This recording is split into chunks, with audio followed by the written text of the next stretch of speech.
अस्सलामुअलैकुम and welcome back to my channel. मैं जा रही हूँ पाकिस्तान अपनी फैमिली से मिलने, और सबसे मज़े की चीज़ कि मेरी बहन की शादी है और मेरे बच्चे फ़र्स्ट टाइम एक पाकिस्तानी वेडिंग देखेंगे, और इस चीज़ के लिए हम सब लोग बहुत एक्साइटेड थे और वेट नहीं हो रहा था कि बस जल्दी से पाकिस्तान लैंड हो जाएं। पाकिस्तान जाने के लिए हम जिनीवा से पहले जद्दा गए और जद्दा से आगे डायरेक्ट इस्लामाबाद की हमारी फ़्लाइट थी। I was travelling on my birthday, तो पाकिस्तान जाते ही सबसे पहले मेरी बर्थडे सेलिब्रेट की गई। I was very excited to see this beautiful surprise.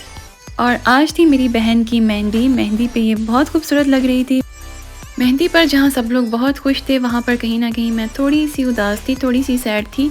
और मैं ये सोच रही थी कि जिन बहन भाइयों से हम इकट्ठे खेल के बड़े होते हैं, अपनी फीलिंग्स शेयर करते हैं, और फिर जब शादियां हो जाती हैं तो वही भाई बहन एक दूसरे के मेहमान हो जाते हैं। सेकंड डे बारात थी और मेरी बहन बिल्कुल एक रॉयल ब्राइड जैसी लग रही थी, बहुत खूबसूरत तैयार हुई थी। ये है इसकी वलीमे की लुक। वलीमे पे भी ये बहुत खूबसूरत लग रही थी, और सबसे अच्छी चीज़ मुझे ये लगी, मेहंदी, बारात और वलीमा तीनों दिन की लुक्स बहुत डिफरेंट थी एक दूसरे से।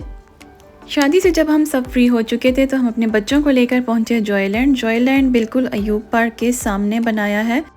जॉयलैंड में एक चीज़ मैंने नोट की, जो कि वहाँ की साफ़ सफाई थी। क्लीनलीनेस का लेवल बहुत अच्छा था, कोई गंदगी नहीं थी, सब चीज़ें बहुत अच्छी थी, और स्पेशली फैमिलीज़ के लिए ये जगह बहुत अच्छी है। अगर तो आप पाकिस्तान जा रहे हैं, इस्लामाबाद जा रहे हैं, तो अपने बच्चों को जॉयलैंड ज़रूर लेके जाएं, मैं डेफ़िनेटली रेकमेंड करूँगी। लेकिन आपने एक चीज़ का ख्याल रखना है कि अपने बच्चों को अपने नज़रों के सामने रखना है। यहाँ पर काफ़ी रश भी होती है, तो बच्चे नज़रों से ओझल हो जाएं तो ये एक प्रॉब्लम हो सकती है आपके लिए। लेकिन ये है कि ऐसी डरने की कोई बात नहीं है, यहाँ पर काफ़ी अच्छी सिक्योरिटी है, लेकिन फिर भी एहतियात ज़रूरी है।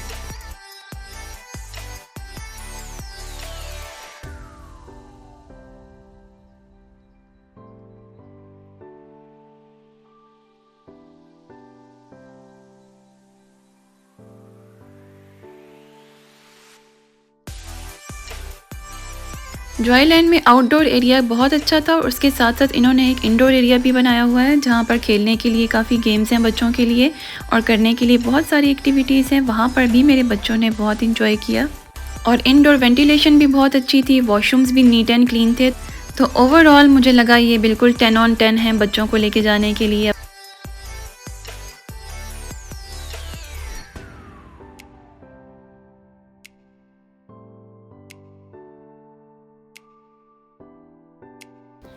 ये जो वीडियो मैं आपको दिखा रही हूँ, ये हमारा लास्ट डे था पाकिस्तान में, और इस दिन हमारी फुप्पो ने हमारी की थी दावत, जिसमें उन्होंने बनाए थे काफ़ी सारे खाने, और बहुत टेस्टी खाने बनाए थे उन्होंने।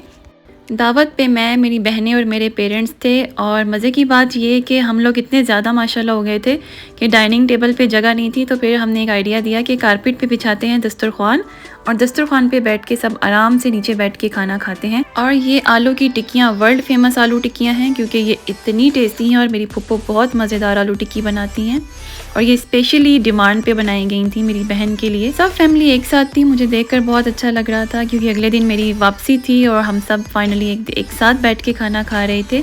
ये मोमेंट्स मैं अपनी लाइफ में बहुत मिस करती हूँ, क्योंकि जिनीवा में ये सब नहीं होता। मैं अकेली रहती हूँ, मैं, मेरे बच्चे, मेरा हस्बैंड और मेरी फैमिली जब मुझसे दूर होती है, तो ये सब चीज़ें माइंड में आती हैं कि सबका एक साथ रहना, फैमिली का होना कितना ज़रूरी है आपके आसपास।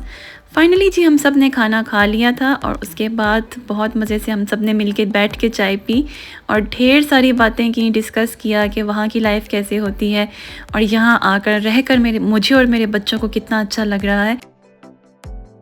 पाकिस्तान से दूर रहते हुए मेरे अपनों का प्यार, मेरी बहनों की मुस्कुराहट, मेरे भाई का प्यार मुझे काफ़ी स्ट्रेंथ देता है, मज़ीद आगे बढ़ने के लिए हौसला देता है।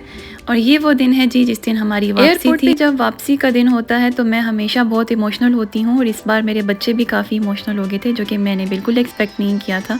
लेकिन मैं अपने आप को और अपने बच्चों को एक तसल्ली देती हूँ हमेशा कि हम जा रहे हैं फिर से वापस आने के लिए। ये बात हमेशा याद रखना।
और जिनेवा पहुंचने के अगले ही दिन मेरे हस्बैंड हम सबको हमारे फेवरेट स्पॉट पे खाना खाने लेके गए। ये हमारा फेवरेट रेस्टोरेंट है जो कि एक लेबनीज़ रेस्टोरेंट है। इनका खाना बहुत टेस्टी होता है, फ्रेश होता है और हम हमेशा यहाँ खाना खाने आते हैं।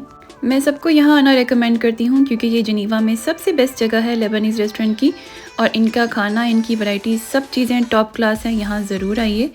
और ये जनाब आ गया था खाना। सबसे पहले हमने ऑर्डर किए थे फ़लाफ़ल इनके बहुत टेस्टी क्रिस्पी होते हैं। ये भी एक लेबनीज़ डिश है। आई होप अब तो हम पाकिस्तान में भी काफ़ी रेस्टोरेंट्स में ये सर्व किए जाते हैं। तो ये थे इनके फ़लाफ़ल और ये है इनका बारबेक्यू प्लेटर। मैं हमेशा अपने लिए बारबेक्यू प्लेटर ऑर्डर करती हूँ क्योंकि इसमें 3 तरह के बारबेक्यू होते हैं। और साथ ही ये थे चिकन रैप्स थे, इनमें भी ग्रिल्ड चिकन, उसको रैप किया हुआ था सैलड में, और इसके साथ ये सब चीज़ें, सैलड वगैरह, और साथ आपको वो ब्रेड भी देते हैं। पाकिस्तान से वापस आकर फ़र्स्ट फ्यू वीक्स हमारे लिए थोड़े से डिफ़िकल्ट होते हैं क्योंकि मैं भी अपने पेरेंट्स को और फैमिली को बहुत मिस करती हूँ, और मेरे बच्चे भी अपने नानकों को, अपनी खालाओं को, सबको, मामू को बहुत मिस करते हैं। और फ़र्स्ट फ्यू वीक्स हमेशा थोड़ा सा टाइम लगता है उनको दोबारा से अपनी रूटीन में एडजस्ट होने में। लेकिन हम एक ही बात अपने आप से कहते हैं कि हम वापस आए हैं दोबारा जाने के लिए, और यही चीज़ हमारे दिल में एक उम्मीद को जगाए रखती है कि हमने अब नेक्स्ट टाइम फिर जाना है, फिर से वैसे ही अपनों से मिलना है, एंजॉय करना है, और वैसे ही हमारा वार्मली वेलकम होगा।